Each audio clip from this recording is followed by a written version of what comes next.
যাদের ছেলে ক্লাস 5 এর উপরে বয়স হয়েছে আপনারা শিবিরে দিবেন। যাদের মেয়ের বয়স ক্লাস 5 এর উপরে হয়েছে সবাই ছাত্রী সংস্থায় নিজেদের বাচ্চাদেরকে নিয়ে ভর্তি করে দিবে।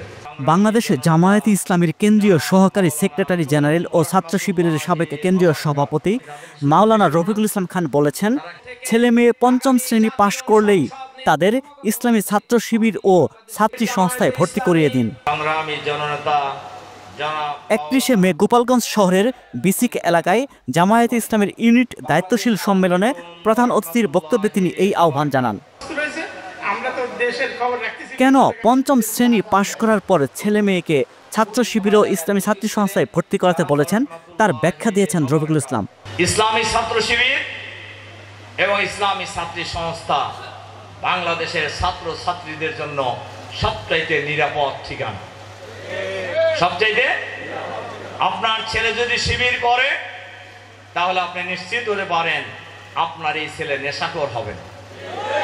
আপনার ছেলে যদি শিবির করে আপনি নিশ্চিত হতে পারেন অন্যের মেয়ের ওন্না টাইনে ধরবে না। আপনার ছেলে যদি শিবির করে আপনি এতটুকু নিশ্চিত হতে পারেন শিবির করার কারণে আপনার ছেলের রেজাল্ট খারাপ হবে না।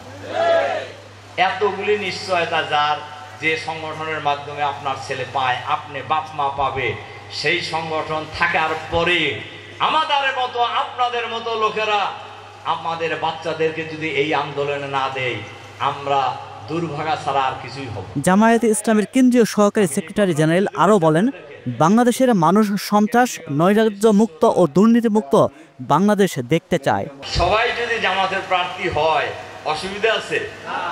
আমরা যদি ওরকম যোগ্য প্রার্থী পেয়ে যাই যাকে প্রার্থী করলে যে প্রার্থী হিন্দু হোক মুসলিম হোক জামাতের কোন প্রার্থী কোন দুর্নীতির সাথে জড়িত থাকতে পারবেন না। সৎ, যোগ্য এবং জনবান্ধব প্রার্থী যদি আমরা পাই, তিনি যদি অমুসলিম হন তিনিও জামাতের প্রার্থী হইতে পারবেন। গণহত্যাকারী ও ফ্যাসিবাদের দোষরদের বিচার দাবি করে রফিকুল ইসলাম বলেন, অন্তর্বর্তীকালীন সরকারের কাছে আহ্বান জানাতে চাই অবিলম্বে এই গণহত্যার বিচার করতে হবে। সরকারের ভিতরে বাইরে ফ্যাসিবাদের দোষর যারা এখনো আছেন, যারা অন্তর্বর্তীকালীন সরকার এবং দেশকে অস্থিতিশীল করার ষড়যন্ত্রে নিয়োজিত, এই ফ্যাসিবাদের দোষরদেরকে চিহ্নিত করে গ্রেফতার করে বিচারের আওতায় আনতে হবে। গোপালগঞ্জ জেলা জামায়াতের আমির অধ্যাপক রেজাউল করিমের সভাপতিত্বে সম্মেলনে উপস্থিত ছিলেন ফরিদপুর জেলা শাখার আমির মাওলানা বদরুদ্দিন, গোপালগঞ্জের সাবেক জেলা আমির অ্যাডভোকেট আজমল হোসেন সর্দার। কথা শুনতে হবে এবং জনগণের ন্যায্য যে মাঠে আমরা একটা সম্মেলন করব, যুদ্ধ অপরাধী বিশেষ করে যারা আমরা গোপালগঞ্জে এই পেশ করার জন্য বিনীতভাবে অনুরোধ করছি।